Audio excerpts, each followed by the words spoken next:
dans le tableau. C'est vraiment la trousse Il n'y a un pas peu de bordélique fil. où il y a plein de trucs dedans, quoi. Comment expliquez-vous votre fascination pour les Beatles? Ah, c'est étonnant comme première question. J'ai découvert en fait, comme beaucoup de gens, tu vois, à l'adolescence. Et c'est vrai qu'avant d'écrire, j'ai tenté de manière assez pitoyable d'être musicien. Donc je jouais de la guitare et si tu veux, les chansons des Beatles, voilà, c'est peut-être ce qui est assez simple aussi pour jouer. Quel est votre musée favori? Le musée favori, alors je vais Ouais. peut-être dire le musée d'Orsay parce que il est assez important parce que mon livre qui est peut-être le plus lu, notamment auprès de la génération actuellement, c'est Vers la beauté.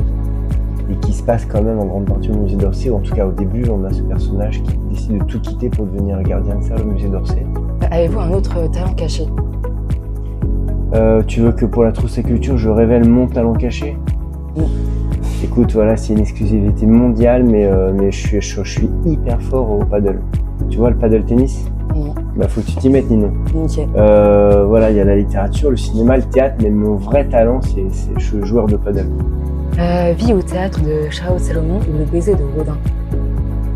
Voilà, c'est pas très dur comme réponse pour moi, parce que je dis au théâtre, forcément, l'œuvre de Charlotte Salomon, non seulement c'est une femme que j'admire, j'ai travaillé sur elle pendant des années pour écrire mon livre Charlotte. Plutôt salé ou sucré? Salé sans hésiter.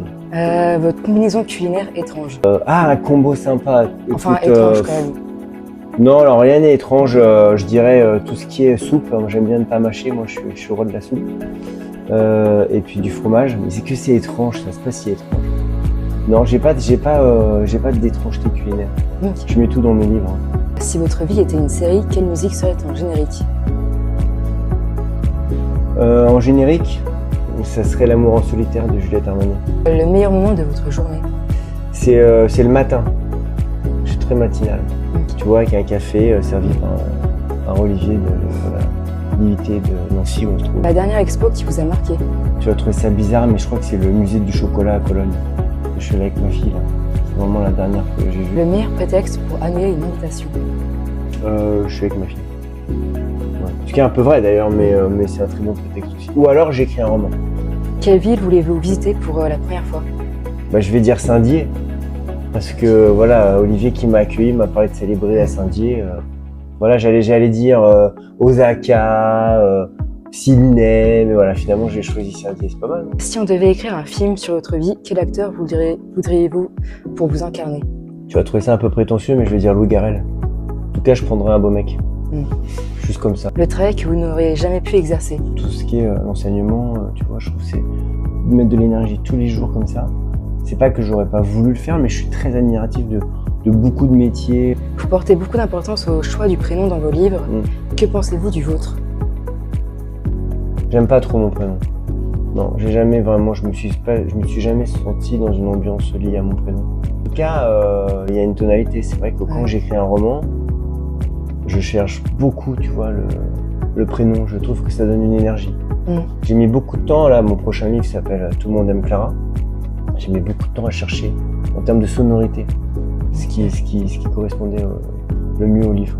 Et bien justement, Tout le monde aime Clara. Pouvez-vous nous en dire plus sur le personnage de Clara? Clara, c'est une jeune fille de 16 ans qui vit un drame, en fait, quelque chose d'assez difficile. Mais disons que c'est quelqu'un qui va développer des dons de voyance. Et c'est vrai que c'est un sujet que j'avais jamais abordé et qui me passionne. D'ailleurs, j'ai rencontré pour ce livre-là beaucoup de voyants. Donc si tu rencontres Clara, elle pourra lire ton avenir.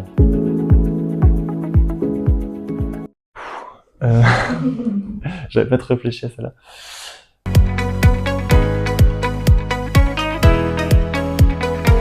Donc je m'appelle Vianney, je suis né le 4 mai 1997 à Lyon et j'ai écrit un livre qui s'appelle Step by Step et qui raconte mon aventure jusqu'au port de la Chine en stop et chez l'habitant. Mon auteur préféré c'est Nicolas Bouvier. Nicolas Bouvier, c'est un écrivain voyageur suisse qui a entrepris un voyage jusqu'en Afghanistan et même au-delà avec son ami et qui m'a beaucoup inspiré. Mon livre préféré, c'est du coup un livre de Nicolas Bouvier qui s'appelle L'usage du monde. Et donc c'est un livre où il retrace ce fameux périple qui est voilà, avec plein de descriptions, donc un périple qu'il a entrepris dans les années 50 qui est assez beau. Alors mes inspirations littéraires, c'est évidemment surtout de la littérature de voyage. donc Nicolas Bouillet que je viens de citer, Joseph Kessel, et puis il y en a eu plein d'autres aussi, et aussi plus récemment Sylvain Tesson et bien d'autres. Alors mon livre d'enfance, en tout cas celui qui m'a le plus marqué quand j'étais jeune, c'est plutôt plusieurs livres.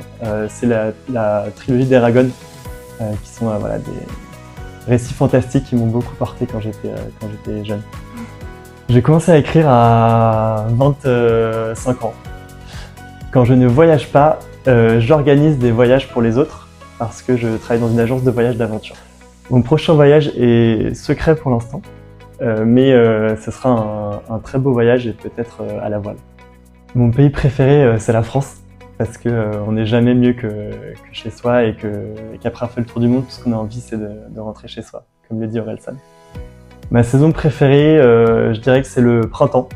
La fin de l'hiver, l'arrivée de la lumière, des fleurs, c'est la saison où je me sens le mieux dans ma tête et des belles perspectives avec l'été aussi. Ma plus grande fierté, c'est d'avoir entrepris un voyage pendant le Covid, un voyage à la voile, du Mexique jusqu'en France, donc une transatlantique.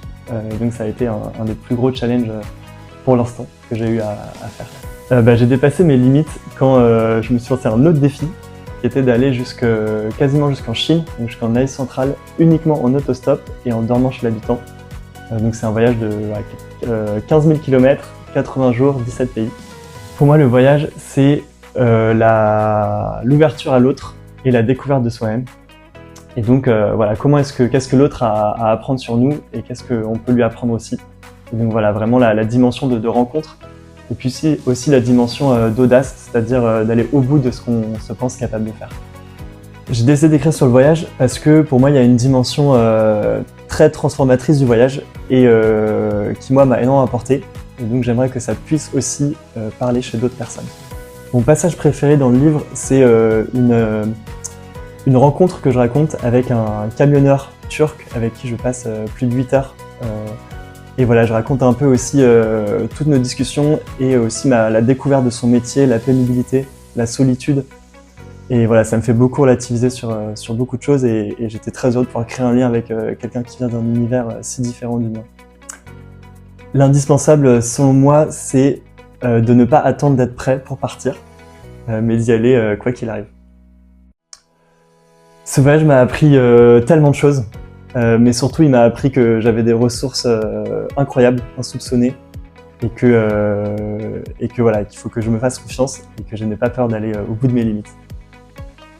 J'ai décidé de voyager en stop parce que je suis quelqu'un au départ d'assez introverti, et donc aller vers les autres, c'était pas évident.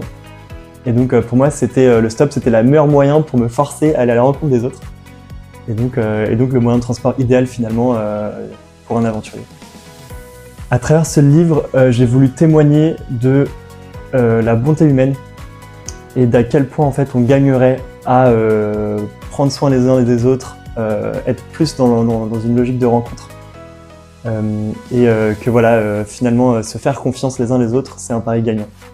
La fast life, c'est quand tu es déconnecté de ton fort intérieur et que tu utilises un tourbillon de vie qui ne te correspond pas. Je dirais que mon explorateur préféré, c'est Mike Horn, par sa capacité à aller au-delà de ses limites et se surpasser, et aussi son humilité qui m'inspire beaucoup. Mon support d'écriture, en tout cas pendant ce voyage-là, c'était un téléphone. J'écrivais sur mes notes. Au départ, j'avais pas du tout prévu d'écrire un livre, donc c'est plus des notes que j'avais prises comme ça pour me souvenir. Et finalement, j'en ai fait un livre. Si je devais résumer le livre, je pense que... C'est quoi la phrase ?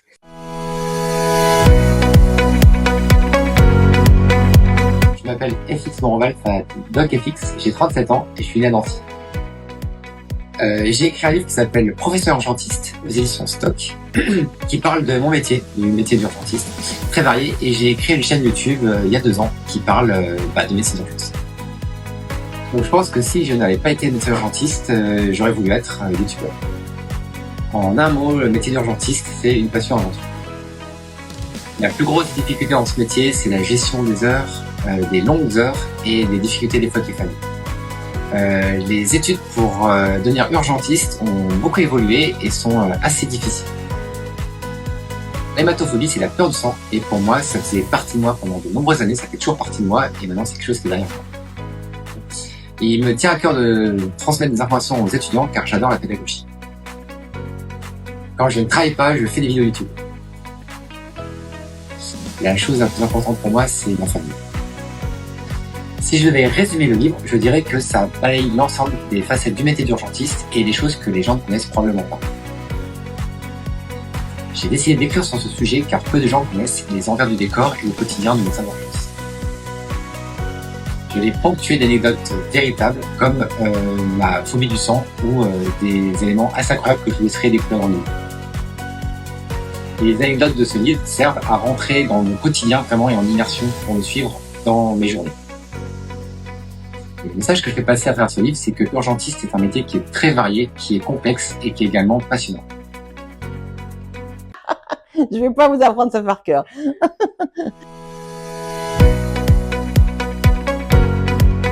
Je m'appelle Muriel Zac et je suis née le 5 juillet 1964. Moi, je suis écrivaine et éditrice. Et avant, j'étais journaliste, ce que je ne suis plus.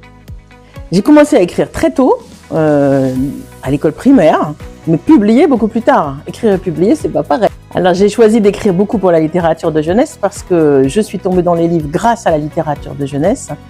Et aussi parce que je pense que les enfants, c'est un public exigeant, parfois plus que les adultes. Bon, les livres qui m'ont marqué quand j'étais petite, vraiment petite, je pense que c'est Peter Pan, ce petit garçon qui vole, notamment. Vous voyez, après moi je vais écrire Hermès, si vous voyez des liens. Donc l'autre livre qui m'a beaucoup marqué quand j'étais petite, c'est Il était un capitaine de Bertrand Solé sur l'affaire Dreyfus. L'Odyssée des femmes, qui est un livre que j'ai publié aux éditions de l'Iconoclaste l'année dernière. Et qui parle, l'Odyssée des femmes de la mythologie grecque. Et c'est pour ce livre que je suis aujourd'hui à l'UIT Charlemagne. Bon, il était grand temps quand même de s'occuper des femmes de la mythologie, parce qu'on a vraiment une image d'elles qui a été trimballée par les hommes depuis très longtemps et qui est largement fausse. C'était une urgence. C'est mon héroïne préférée, c'est pas vraiment un mythe préféré, mais je pense que ma chouchoute, ça sera quand même Antigone. Antigone, c'est la figure de la rebelle, c'est la figure de la résistante. Je pense que le mythe que j'aurais vraiment aimé avoir écrit moi-même, complètement inventé moi-même, c'est un petit mythe pas très connu qui raconte l'histoire de Philémon et Baucis. Et c'est un vieux couple qui accueille Zeus et son fils déguisés et qui met en valeur l'hospitalité. Et quand Zeus veut les couvrir de cadeaux, le seul cadeau qu'il demande, c'est de rester toujours ensemble. Et ils vont finir tous les deux comme deux arbres enlacés. Je ne m'intéresse pas qu'à la mythologie, je m'intéresse à beaucoup d'autres choses dans la vie. Beaucoup, beaucoup. Je m'intéresse à la poésie, je m'intéresse à tout ce qui est le domaine de la littérature, mais pas que. Je m'intéresse à la cuisine, particulièrement la cuisine grecque. Et puis je m'intéresse aussi à tous les combats qui méritent qu'on se batte dans ce monde pour défendre les droits humains. Moi, je vais chercher mes inspirations littéraires quand même dans le monde de la Grèce, beaucoup. Donc, y compris dans les romanciers contemporains, comme Kazantzakis, Ritsos, d'autres. Un de mes auteurs préférés, et plutôt une de mes autrices, c'est Jeanne Benhammer, justement. Et puis tous les Grecs, et notamment Kazantzakis. Ça fait 20 ans que je dirige la collection Ceux qui ont dit non, presque 20 ans. Et on n'a pas fini de découvrir des hommes et des femmes qui ont raison de se battre et de dire non pour combattre les choses qui leur paraissaient inacceptables. Je peux vous citer les deux prochains qui paraissent cette semaine. Et les deux prochains qui paraissent sont Sarah Bernard et Albert Camus. J'aimerais bien passer la journée avec Prométhée et le piquer un petit peu à Athéna, je crois. Si j'ai un seul mot à dire aux jeunes femmes d'aujourd'hui, c'est résister. Résister. On ne m'a pas prévenu de ce que je pouvais y renoncer. Bonjour, je m'appelle Gilbert Hill, je suis né le 11 octobre 1948 à Metz. Le dernier livre que j'ai écrit, ça doit être le 8e, s'appelle Femme criminelle, qui est métier. J'ai été magistrat à partir de 1960.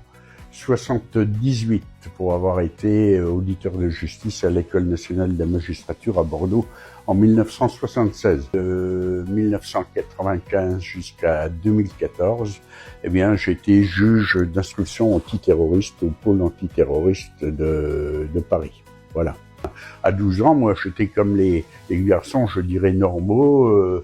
Je rêvais de conduire le camion poubelle ou de devenir pompier ou de devenir flic. Je suis rentré un peu dans la justice, un peu par hasard. J'ai fait des études de droit parce que j'étais strictement incapable d'œuvrer dans les disciplines scientifiques ou artistiques. Donc mon père m'a dit, fais du droit, c'est à la portée de tout le monde. Et il avait parfaitement raison.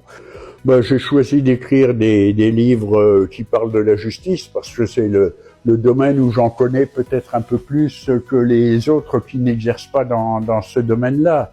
Et on me demande souvent pourquoi je n'écris pas des romans policiers. Parce que je ne dois pas avoir suffisamment d'imagination. Parmi les 55 ou 60 affaires criminelles que j'ai évoquées dans mon livre, il y en a une qui m'a particulièrement marqué, c'est l'affaire de Denise Labbé qui, dans les années 1950, a fini par tuer sa petite gamine de 3 ans parce que son amant lui avait demandé de le faire. Et en plus de ça, il a fallu qu'elle se prenne à 4 reprises pour parvenir à ses fins. Aux auteurs de crimes et aux victimes de crimes, voilà ce à quoi je m'intéresse lorsque je ne m'intéresse pas à la justice. Non, je suis pas monomaniaque. Il m'arrive aussi de regarder du sport à la télé. En ce moment, je suis très biathlon. Voilà, vous savez, ces gens qui font du ski et qui, avec un rythme cardiaque très très élevé, arrivent encore à tirer couché ou debout contre sur des cibles avec une régularité remarquable. Alors, comme j'ai toujours été très maladroit, je suis très impressionné par ce sport que j'ai découvert il y a seulement quelques années. Le dernier livre que j'ai lu, c'est forcément le mien. Sans revenir sur ce que j'ai dit tout à l'heure, je vous remercie encore de votre invitation à laquelle je suis particulièrement sensible et j'y défère sans aucune difficulté. Voilà.